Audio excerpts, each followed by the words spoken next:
लाडक्या बहिणीसाठी आत्ताच्या घडीची सर्वात महत्त्वाची अपडेट आली आहे। ज्या लाडक्या बहिणींनी ई-केवायसी केली आहे पण हप्ता जमा झाला नाही किंवा नोव्हेंबर-डिसेंबर महिन्याचा हप्ता मिळाला नाही, अशा सर्व लाडक्या बहिणींनी कमेंट करून सांगा की माझी ई-केवायसी झाली आहे पण मला नोव्हेंबर-डिसेंबर महिन्याचा हप्ता मिळाला नाही किंवा मिळत आहे किंवा ई-केवायसी झाली नाही। कमेंट करून सांगणं बंधनकारक आहे, कारण तुमची समस्या काय आहे हे आम्हाला समजल्याशिवाय तुम्हाला खरी माहिती देता येणार नाही। व्हिडिओ शेवटपर्यंत पहा आणि हो, लोक उद्योग चॅनलला लाईक, शेअर आणि सबस्क्राईब केलं नसेल तर आत्ताच करा। चला तर मग बघूयात सविस्तर माहिती। राज्यात लाडक्या बहिणींमध्ये मोठा संताप पाहायला मिळत आहे। त्याचं कारण लाखो महिला ई-केवायसीच्या चुकांमुळे माझी लाडकी बहीण योजनेच्या लाभापासून वंचित राहिलेले आहेत। नोव्हेंबर-डिसेंबर महिन्याचा हप्ता लाखो महिलांना मिळालेला नाही। या विरोधात अनेक महिला रस्त्यावर देखील उतरल्या आहेत। पण आता सरकारने लाडक्या बहिणींना दिलासा दिलाय। ई-केवायसीची मुदत संपली जरी असली तरी देखील योजनेच्या निकषानुसार पात्र महिलांची प्रत्यक्ष पडताळणी केली जाणार आहे। मंत्री अदिती तटकरे यांनी ही माहिती दिली आहे। ई-केवायसी करताना झालेल्या चुकांमुळे लाडक्या बहीण योजनेच्या लाभापासून वंचित राहिलेले आहेत। आता अशा लाडक्या बहिणीसाठी काय पर्याय आहे, सविस्तर पाहूयात या व्हिडिओमधून। सुरुवातीला सरसकट सर्व महिलांना माझी लाडकी बहीण योजनेचा लाभ मिळत होता, परंतु सरकारने अपात्र महिलांना वगळण्यासाठी ई-केवायसी बंधनकारक केली। ई-केवायसी करण्यासाठी सरकारने अनेक वेळा मुदतवाढ करून दिली होती, परंतु 31 डिसेंबर 2025 नंतर ई-केवायसीची प्रक्रिया थांबवण्यात आली आहे।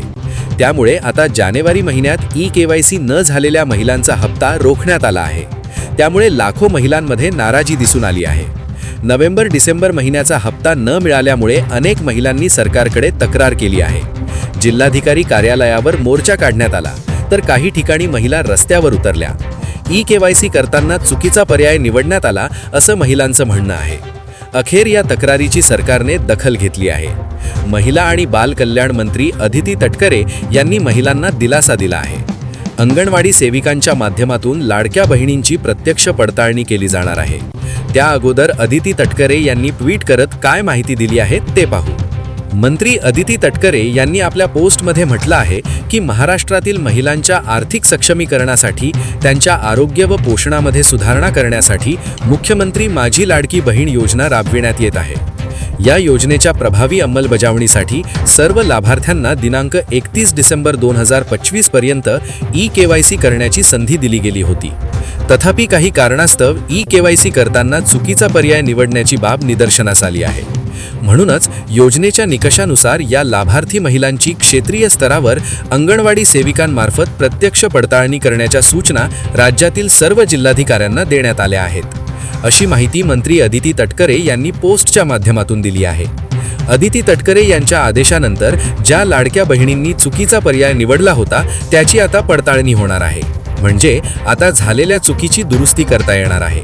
त्यामुळे ई-केवायसी चुकीच्या पद्धतीने झालेल्या महिलांना माझी लाडकी बहीण योजनेचा लाभ पुन्हा मिळणार आहे। ही लाडक्या बहिणींसाठी आनंदाची बातमी आहे। त्यामुळे आता लाडक्या बहिणींनी चिंता करण्याचं कारण नाही। ई-केवायसी चुकीची झालेली असली तरी देखील तुम्हाला दुसऱ्यांदा संधी मिळणार आहे आणि सर्व लाडक्या बहिणींना योजनेचा लाभ मिळणार आहे। सरकार लवकरच ई-केवायसी करण्यासाठी लाडक्या बहिणींना पुन्हा दुसऱ्यांदा संधी मिळणार आहे, अशी माहिती समोर येत आहे आणि सरकारकडे त्या संदर्भात अनेकांनी तक्रार देखील करण्यात आली आहे। सरकारचा आदेश येताच तुम्हाला ते कळवले जाईल।